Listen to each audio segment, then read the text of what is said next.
One of the most important things that you can do when you plan a destination wedding is to really take it as, you're going into another country. They might not have the same protocols and the same processes that we do here.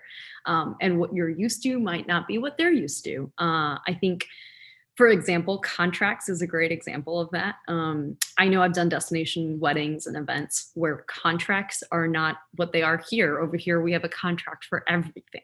And it's, signed and it's created by a lawyer and, it's backed up by a lawyer.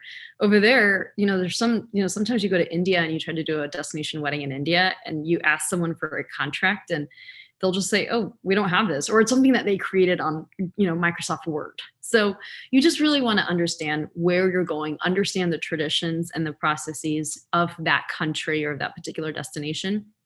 And keep in mind that you're going to have to be a little bit more flexible in your ways because you are going to another destination. It's just like when we travel and, we keep in mind that there's train delays in Portugal and train delays in Italy that maybe we don't get over here. So I would just say, keep in mind you're going to another destination and you might have to be a little bit more flexible. And then the other thing I would say is really make sure you read the laws for destination weddings and events. They will be provided to you by the venue you book with or the planner that you use. But I would really understand there's things that are, may not be legal in Turkey, in the Middle East, that are legal here and we don't even think twice about it. There's things that are illegal in Singapore that are legal here, so just really make sure you understand the ins and outs, not only for you, but also for your guests and, everyone that's attending the wedding with you. So.